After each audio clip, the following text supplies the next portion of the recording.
Hello everyone. आज हम cover up करने जा रहे हैं पीयर रिव्यू के टॉपिक में जो अमेंडमेंट्स हैं और मई 22 एग्जाम्स के लिए एप्लीकेबल है। पीयर रिव्यू के चैप्टर में जो अमेंडमेंट्स आई हैं वो through the revised statement of peer review 2021 के थ्रू आई है, जिसमें कुछ अमेंडमेंट्स ऐसी हैं जो सिग्निफिकेंट हैं, जिनके ऊपर एग्जाम में क्वेश्चन फ्रेम हो सकता है। कुछ अमेंडमेंट्स लाइक एप्लीकेबिलिटी की बात करें, एलिजिबिलिटी की बात करें ऑफ द रिव्यूअर, तो वहां पर जो अमेंडमेंट्स हैं वो डिस्क्रिप्टिव क्वेश्चंस के लिए इंपॉर्टेंट है। पीयर रिव्यू के प्रोसेस के अंदर कुछ छोटे छोटे चेंजेस हैं डेज के, जहां पर मल्टीपल चॉइस क्वेश्चन फ्रेम हो सकते हैं, और कुछ अमेंडमेंट्स ऐसी हैं जो अपने आप में बहुत इनसिग्निफिकेंट नेचर की है। स्टार्ट करते हैं।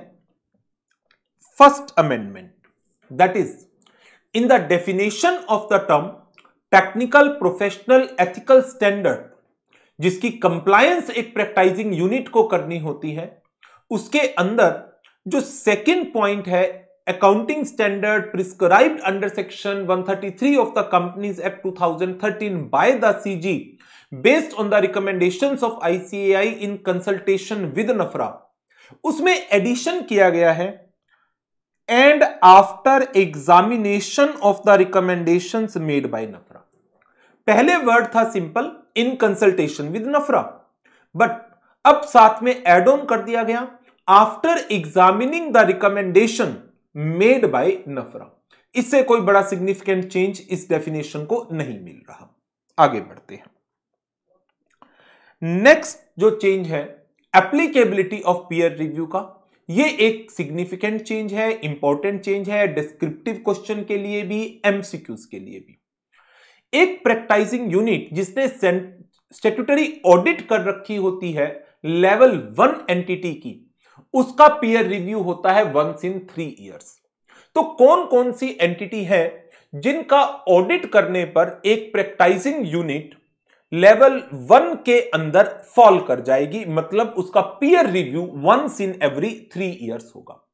तो यदि एक प्रैक्टाइजिंग यूनिट ने स्टैट्यूटरी सेंट्रल ऑडिट कर रखी है किसी भी बैंक या इंश्योरेंस कंपनी की, पहले यहां पर अलग अलग वर्ड यूज्ड होते थे, private bank, public sector bank, regional rural bank, foreign bank, अब कंबाइंड कर दिया गया, बहुत सिंपल कर दिया गया, statutory central audit of any bank और इंश्योरेंस कंपनीज। दूसरे नंबर पर होता था जो सेंट्रल या स्टेट गवर्नमेंट की पीएसयूज हैं एज स्पेसिफाइड। तो अब उसका क्राइटेरिया बता दिया गया कि यदि सेंट्रल या स्टेट पब्लिक सेक्टर अंडरटेकिंग है या सेंट्रल कोऑपरेटिव सोसाइटीज हैं जिनकी टर्नओवर 250 करोड़ को क्रॉस कर रही है या नेटवर्थ 5 करोड़ को क्रॉस करती है, बहुत कम लिमिट रखी है नेटवर्थ की, बट इतनी ही है, 5 करोड़ को क्रॉस करती है। पॉइंट नंबर 3, 4, 5 इसमें कोई चेंज नहीं, ये पुराने पॉइंट है। पॉइंट नंबर 6 ये भी सेम पॉइंट है बट मर्ज कर दिया गया है, पहले ये 2 पॉइंट होते थे, अब एक बना दिया गया कि यदि एक प्रैक्टाइजिंग यूनिट ने स्टैट्यूटरी ऑडिट कर रखी है ऐसी एंटिटीज की जिन्होंने फंड रेज कर रखे हैं from public, bank, financial institution और by way of donation and contributions over ₹50 crore, over ₹50 crore. Next point आ जाता है स्टैट्यूटरी ऑडिट ऑफ एंटिटीज जिनकी नेटवर्थ पहले था 250 करोड़, अब है 100 करोड़, और टर्नओवर, इसका नया पॉइंट डाल दिया गया, जिनकी टर्नओवर 250 करोड़ रुपए या उससे ज्यादा है। पहले ये नेटवर्थ की लिमिट 250 करोड़ की थी, अब ये 100 करोड़ पर आ गई। पॉइंट नंबर 8 इसमें कोई चेंज नहीं है। पॉइंट नंबर 9 इसमें लिमिट बता दी गई, पहले इसमें लिखा हुआ था statutory audit of non banking finance companies as specified, अब वो क्या था बताया ही नहीं गया था, अब बता दिया गया एनबीएफसी जिनके डिपॉजिट 100 करोड़ रुपीस या उससे ज्यादा है। And next statutory audit of entities preparing the financial statements as per Ind AS. तो ये एक रिवाइज्ड क्राइटेरिया है एप्लीकेबिलिटी ऑफ पीयर रिव्यू का, और पहले वाले क्राइटेरिया से बड़ा सिंप्लीफाइड है।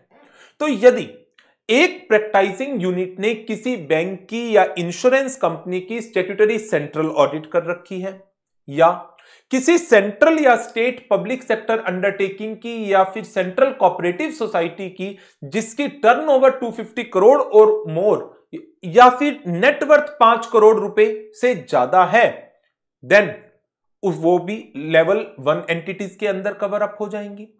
Statutory audit of asset management companies, mutual funds, statutory audit of entities जिनकी सिक्योरिटीज, इक्विटी या डेट लिस्टेड है इधर इन इंडिया और abroad, statutory audit of body corporate including trust which are covered under public interest entities. नया point या ये कहें amendment वाले पॉइंट दो को मर्ज किया गया। एनी एंटिटी जिसने फंड्स रेज कर रखे हैं from public bank financial institutions, कितने 50 करोड़ से ज्यादा, या डोनेशन कॉन्ट्रीब्यूशंस है 50 करोड़ से ज्यादा की। एनी एंटिटी जिसकी नेटवर्थ 100 करोड़ से ज्यादा है या टर्नओवर 250 करोड़ या उससे ज्यादा है, देन वो भी लेवल 1 एंटिटी में कवर हो गई। इसके अलावा स्टैट्यूटरी ऑडिट ऑफ एंटिटी जिनकी फंडिंग सीजी या स्टेट गवर्नमेंट की स्कीम्स के थ्रू है ओवर ₹50 करोड़, एनबीएफसी जिनके डिपॉजिट 100 करोड़ या उससे ज्यादा है, एनी एंटिटी जिन्होंने अपनी फाइनेंशियल स्टेटमेंट को बना रखा है एज पर इंड एस। तो यदि प्रैक्टाइजिंग यूनिट ने इनमें से किसी की भी ऑडिट कर रखी है तो उसका पीयर रिव्यू होगा once in every 3 years. Next, once in 4 year. इसके अंदर और सिंप्लीफाई कर दिया गया कि यदि किसी प्रैक्टाइजिंग यूनिट ने statutory internal concurrent system tax audit या डिपार्टमेंटल रिव्यू ये कर रखा है, किसका, किसी पीएसयू बैंक या इंश्योरेंस कंपनी के किसी ब्रांच का या ऑफिस का, तो यदि बैंक या इंश्योरेंस कंपनी की स्टैट्यूटरी सेंट्रल ऑडिट है देन लेवल 1 एंटिटी में जाएगी। बट यदि प्रैक्टाइजिंग यूनिट ने सेंट्रल ऑडिट ना करके ब्रांच ऑडिट कर रखी है, कोई बात नहीं, वो लेवल 2 में कवर होगी। और वो प्रैक्टाइजिंग यूनिट जो लेवल 2 के अंदर आ रही है, जिन्होंने लेवल 2 एंटिटीज की ऑडिट कर रखी है, वो वंस इन 4 इयर्स के क्राइटेरिया के अंदर फॉल करती है पीयर रिव्यू में। इसके अलावा एनबीएफसी की ऑडिट जो लेवल 1 के अंदर कवर अप नहीं हो रही, लेवल 1 में कौन सी कवर थी, एनबीएफसी जिनका डिपॉजिट 100 करोड़ रुपीस या उससे ज्यादा का था। ये दो चेंज हैं जो पीयर रिव्यू की डेफिनेशन में, एप्लीकेबिलिटी ऑफ पीयर रिव्यू के कॉन्सेप्ट के अंदर किए गए हैं। सिंपल से चेंजेस हैं, एज सच कोई टेक्निकलिटीज इनमें इन्वॉल्व नहीं है। स्पेशल केस रिव्यू, इसके अंदर सिर्फ क्या किया गया, जो कमेटीज थी अलग अलग, उस वर्ड को हटा दिया गया। जैसे यहां पर जो वर्ड था, the board based on the specific information received from secretary ICAI और any other committee of the institute, वो हटा दिया गया। या तो ICAI के सेक्रेटरी से या किसी डिसिप्लिन डायरेक्टरेट, जो ICAI का डिसिप्लिन डायरेक्टर है उससे, और एनी अदर रेगुलेटर से कोई स्पेसिफिक इंफॉर्मेशन आती है जिसके बेस पर एक बोर्ड को लगता है, PRB को लगता है एक स्पेशल रिव्यू कंडक्ट होना चाहिए, देन बोर्ड में pass the order for the special review of any practising unit. तो इसमें एज सच कोई बड़ा चेंज नहीं है स्पेशल केस रिव्यू में। नेक्स्ट जो चेंज है वो eligibility to be a reviewer. ये एक इंपॉर्टेंट चेंज है, डिस्क्रिप्टिव क्वेश्चन में फ्रेम हो सकता है। पहले लेवल 1 एंटिटी, पहले जो कॉन्सेप्ट था उसके अंदर लेवल 1 एंटिटी के लिए, लेवल 2 एंटिटी के लिए जो once in 3 year, once in 4 years वाले प्रैक्टाइजिंग यूनिट है, उनके लिए अलग अलग एक्सपीरियंस की रिक्वायरमेंट्स दे रखी थी, थोड़ा सा कॉम्प्लिकेट भी हो जाता था।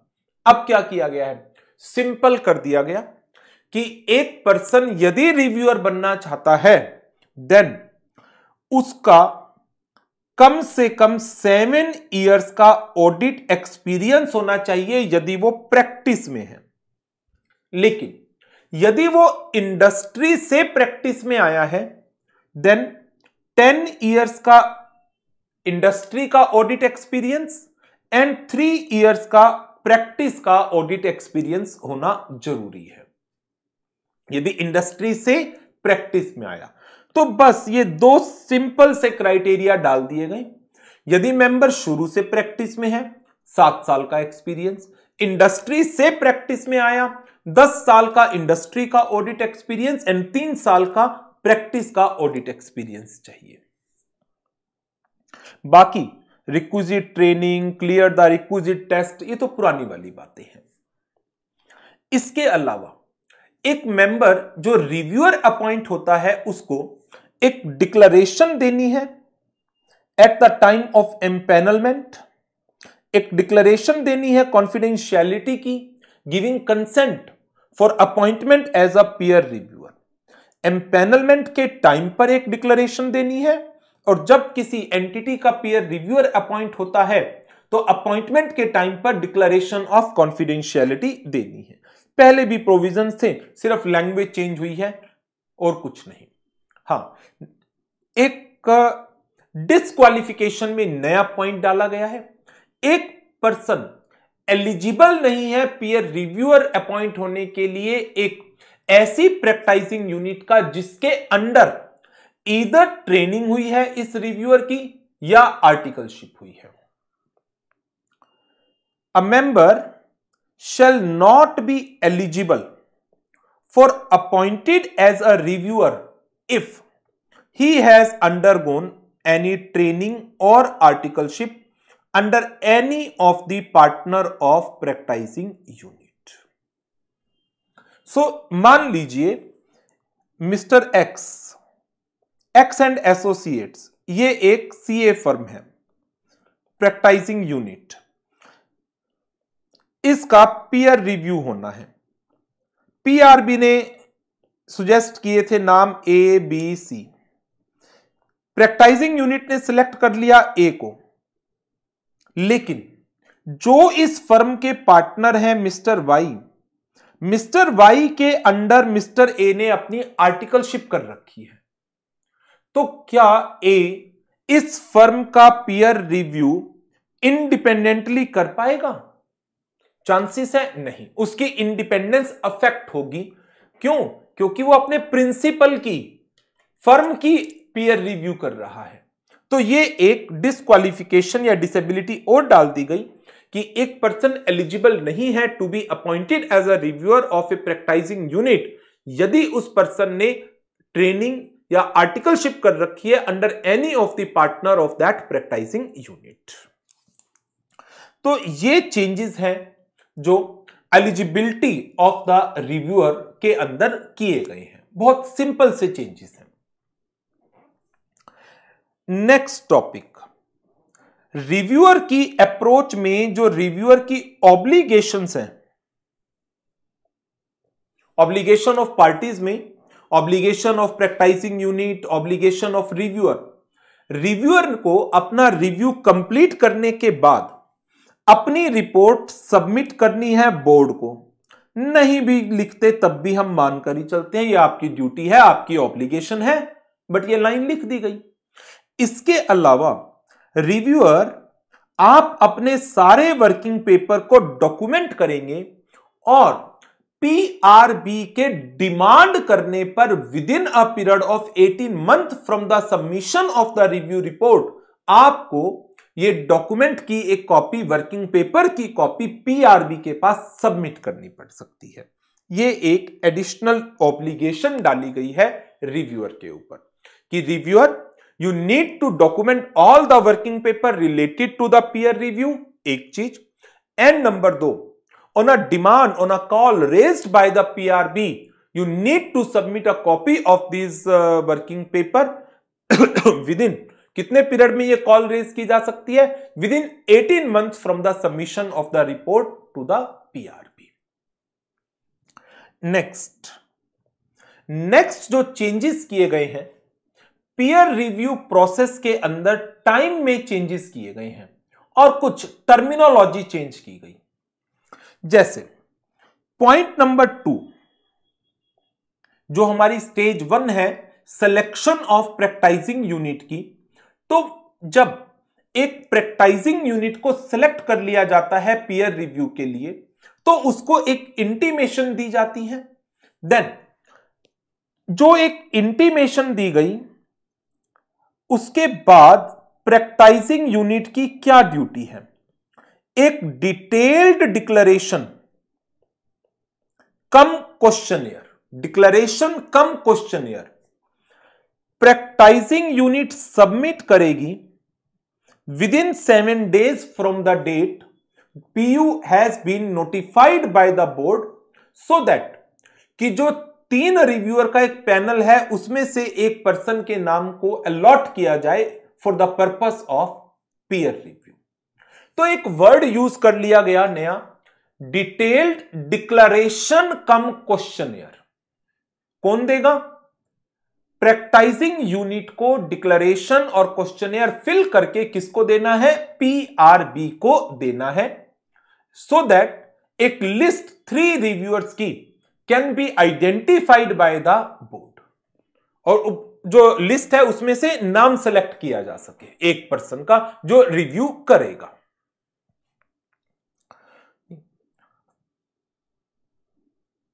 So that reviewer to be allotted from the panel of 3 reviewers can be identified by the board as per the declaration cum questionnaire submitted by the practicing unit।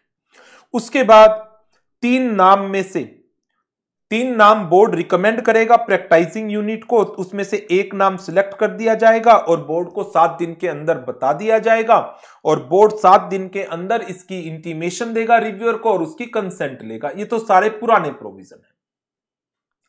Next, information to be furnished by the practising unit. इसमें थोड़े से change किए गए।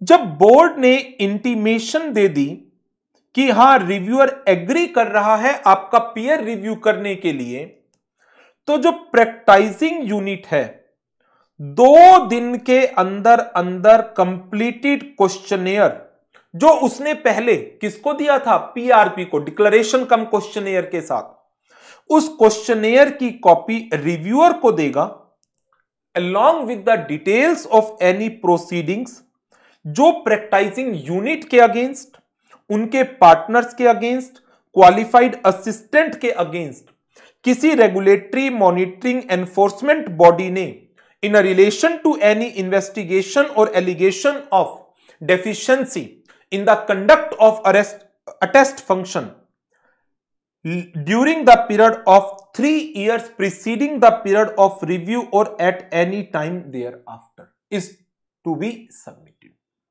ये तो provision same है, पहले भी सबमिट होता था, अब इसमें चेंज क्या है?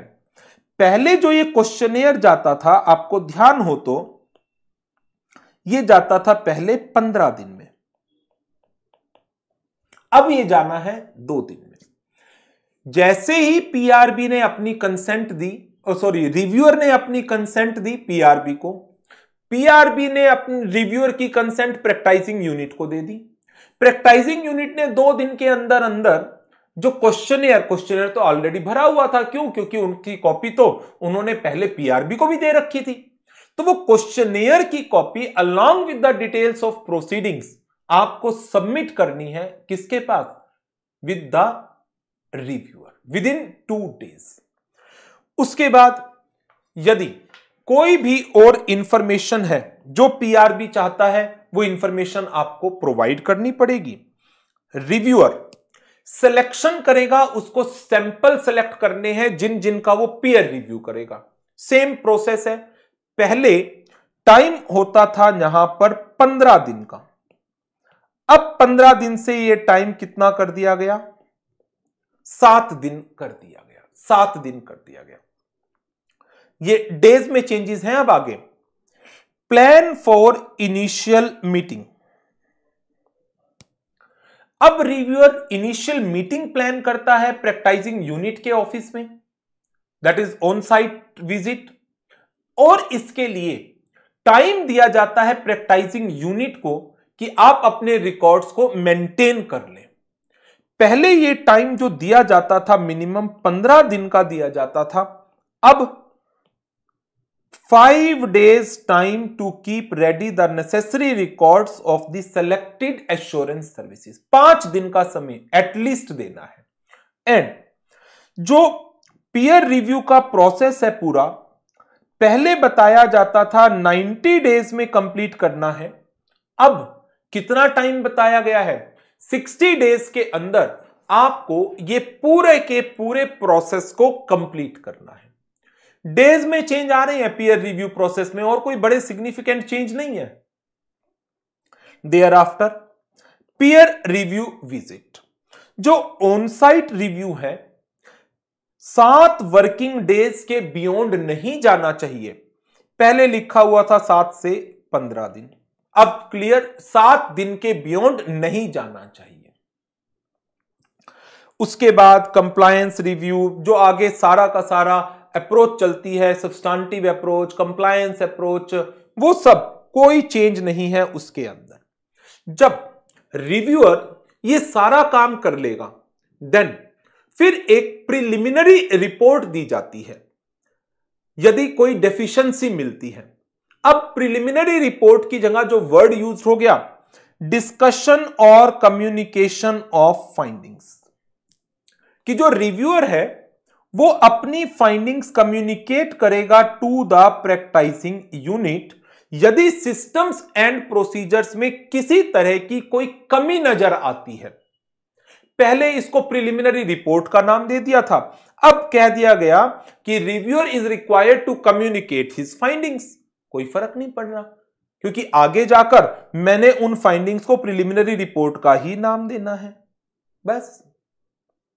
इसके अलावा जो प्रैक्टिसिंग यूनिट है, प्रिलिमिनरी रिपोर्ट या इनिशियल फाइंडिंग के 15 दिन में अपना रिप्लाई, अपना रिस्पॉन्स देता था, अब यह रिस्पॉन्स 5 दिन के अंदर अंदर देना है। 15 दिन का टाइम पीरियड खत्म, 5 दिन का टाइम आ गया है। तो अब यदि हम इस प्रोसेस को देखते हैं, तो इस पूरे प्रोसेस के दौरान मेजर किया क्या गया है? डेट चेंज किए गए हैं। देन फिर लास्ट में जो चेंज है, पीयर रिव्यू का सर्टिफिकेट। पहला पॉइंट था कि आप पीयर रिव्यू का सर्टिफिकेट देंगे to the practising unit mentioning, यहां पर पहले वर्ड थे next due date for review के साथ, कि आपको अगला रिव्यू कब कराना है, उसकी जगह वैलिडिटी पीरियड लिख दिया गया। तो क्या ऐसा कहीं से लग रहा है कि हां पीयर रिव्यू के चैप्टर में बहुत बड़े सिग्निफिकेंट चेंज आ गए? यदि हम एप्लीकेबिलिटी ऑफ पीयर रिव्यू की बात करें, एलिजिबिलिटी ऑफ रिव्यूअर की बात करें, तो उसको बड़ा सिंप्लीफाइड किया गया है, और जो पीयर रिव्यू प्रोसेस के अंदर डेज हैं उनको चेंज किया गया है, बस। इसके अलावा और कोई चेंज नहीं है पीयर रिव्यू के कॉन्सेप्ट के अंदर। सो ये थी हमारी amendments in relation to peer review. पहला पॉइंट जो डेफिनेशन में चेंज किया गया था, that is professional, technical and ethical standard की डेफिनेशन के अंदर जो वर्ड एड ऑन किया गया था, in consultation with and after examining the recommendations made by NFRA. दूसरी amendment, level 1 entities and level 2 entities के स्कोप को सिंप्लीफाई किया गया है और कुछ लिमिट्स एक्सप्लेन की गई हैं, थ्रेशोल्ड लिमिट्स बताई गई हैं। तीसरा चेंज जो था वो पीयर रिव्यू बोर्ड के टॉपिक के अंदर जो एलिजिबिलिटी क्राइटेरिया था रिव्यूअर का, उसको भी सिंप्लीफाई किया गया है। उसकी डिसेबिलिटी में एक नया पॉइंट ऐड किया गया है और डिक्लेरेशन के पॉइंट्स को थोड़ा सा रिस्ट्रक्चर किया गया है। फोर्थ चेंज था हमारा पीयर रिव्यूअर की ऑब्लिगेशन पर। जो रिव्यूअर है उसको अपने वर्किंग पेपर को डॉक्यूमेंट करके रखना है, और यदि पीआरबी कॉल करता है within 18 months from the submission of the peer review report, तो उसकी एक कॉपी सबमिट करनी पड़ेगी टू द बोर्ड। पांचवा चेंज हमारा पीयर रिव्यू प्रोसेस की टाइम लिमिट्स का है। अलग अलग जगह पर टाइम लिमिट्स को चेंज किया गया है। और last change peer review certificate का, जहां पर वैलिडिटी पीरियड लिख दिया गया है instead of next due date of the review. So this is all about the changes of peer review. तो हमने कारो की अमेंडमेंट्स कवर अप कर ली, प्रोफेशनल एथिक्स की अमेंडमेंट कवर अप कर ली, कॉर्पोरेट गवर्नेंस की अमेंडमेंट्स कवर अप कर ली, ऑडिट अंडर फिस्कल लॉज की अमेंडमेंट्स कवर अप कर ली, पीयर रिव्यू की अमेंडमेंट्स को भी कवर अप कर लिया। नाउ अब इसके अलावा जो चेंज अक्टूबर 21 के स्टडी मटेरियल के थ्रू और आया है वो है बैंक ऑडिट के चैप्टर में। उसके अंदर कोई एज सच लीगल चेंज नहीं है, सिर्फ कुछ स्ट्रक्चरल चेंजेस हैं जो इंस्टीट्यूट ने किए हैं अपने स्टडी मटेरियल के अंदर। तो वो मैं मानकर चलता हूं आप लोग कवर अप कर लेंगे अपने आप। मैंने कंप्लीट चैप्टर जो रिवाइज चैप्टर है as per the October 21 edition of study material, वो नॉलेज पोर्टल के अंदर अमेंडमेंट सेक्शन में उसका पीडीएफ पूरा हमने आपको अवेलेबल करा दिया है। सो this is all about the amendments relating to May 22 exams. Wish you the very best. Thank you very much. Goodbye. Take care.